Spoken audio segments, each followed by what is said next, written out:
Question 8, how do you find the cross product A cross B of two vectors if you know their lengths and the angle between them? And then we're asked, what if you know their components? Yeah, so if you know their components, how do you get the cross product? This one is if you know their lengths and the angle between them, similar to dot product. So if we know the angle, let's look at the solutions. If we know the angle and the lengths of two vectors, we can determine their cross product via the following equation. That's this right here. If theta is the angle between A and B, so that theta is less than or equal to pi, and is greater than or equal to 0, like that. Yeah, then the length of A cross B is equal to the length A of the vector A times by length B, and then sine theta as opposed to cosine theta. Yeah, so sine theta, like that. Yeah, so this is the sine, but notice that this is the length of the cross product, and to get the direction of it, note that the right-hand rule gives the direction of the cross product and angle. Yeah, so if you have the vectors A and B like this, so if it's A there and B there, so A cross B is the angles can be determined from A to B like that, and the direction is going to be perpendicular using the right-hand rule where this curves in from where the angle is. So that's the angle curving in like this with your fingers, and then the thumb gives the direction of it. So all we could do is to say that it's this length of this. So we can determine the actual length using the using this formula like that, and then then we can just specify that the direction is going to be using the right hand rule. It's going to be perpendicular to A and B. So that's pretty much what we can give there. Yeah. So here I'll just clarify this. So if we know the angle and length of two vectors, we can determine the length of the cross product via the following equation, and note the right hand rule gives the direction of the cross product and angle.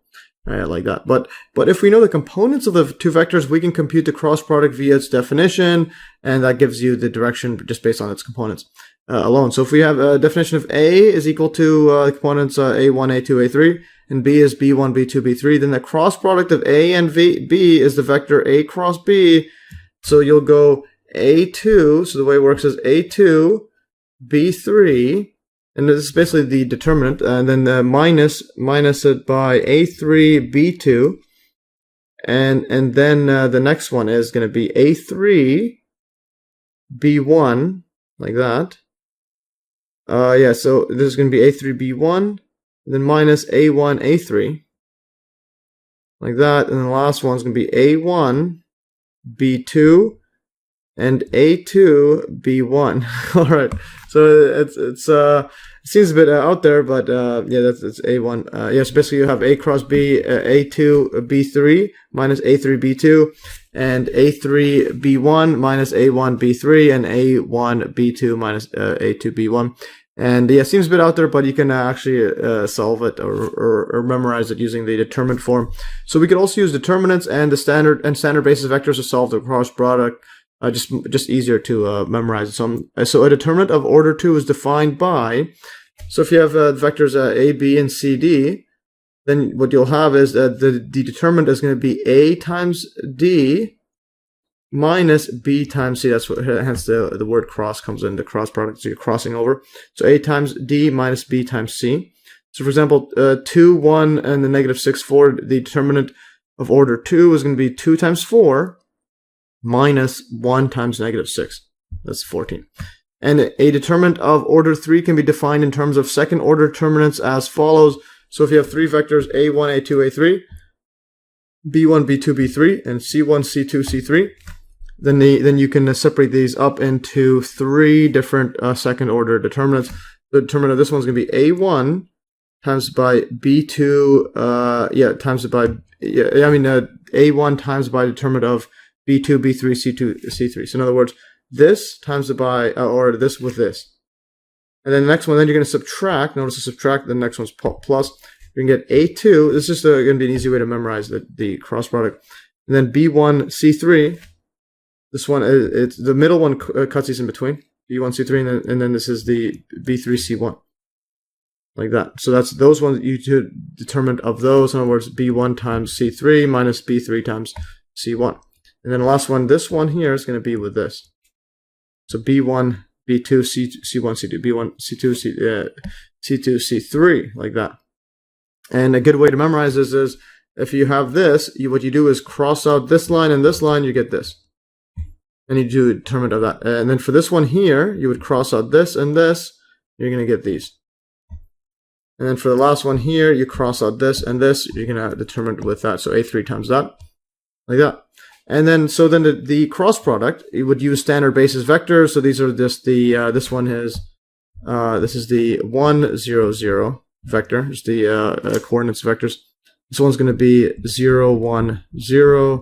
And the K is just going to be 0, 0, 1. So the vertical. The second one is the Y, the other one is the X side. Anyways, so A cross B is equal to A, the same thing here, but instead of A1 you use I, and then J will use, instead of A2 we'll use J, instead of A3 you use K. So like that. And then you could write it all down in view of the similarity between equations 5 and 6. We often write this right here. So a cross product is equal to I instead of A1, A2, A3, so we'll use this right here and then the other vectors there.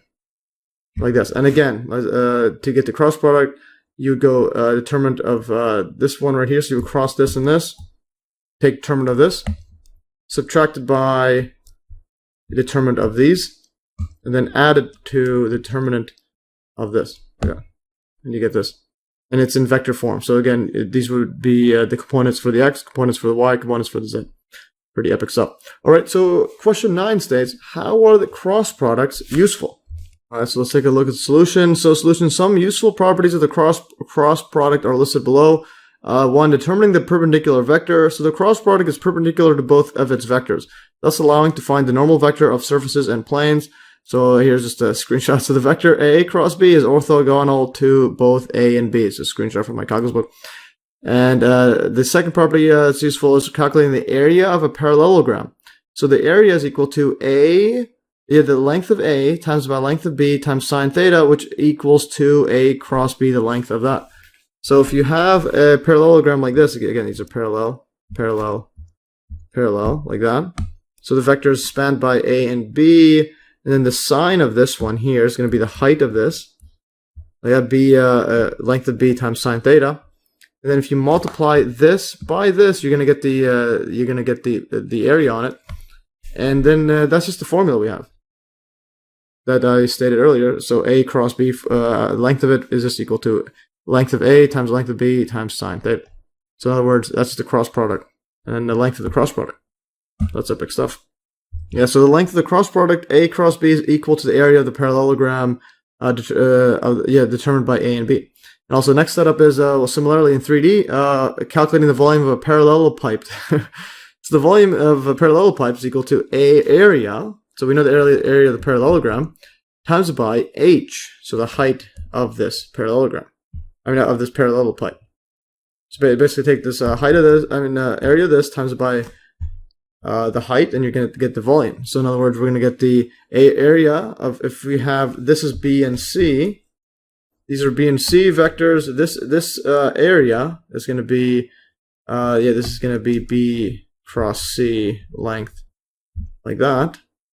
That's this. And then times it by, times it by this part right here. Yeah, this, if you have this vector right here, so then if you have the length of the vector, it's going to be like this. Put the opposite value sign around it, and then times it by the cosine. You're going to get that. So then this is a cosine A, cosine theta, like that, and the cross product right there. Yeah, the cross product, and these are all lengths right there. But the cross product itself, B cross C, is a vector pointing up like this, and this actually it turns out to be just the same. Yeah, so if this is a vector.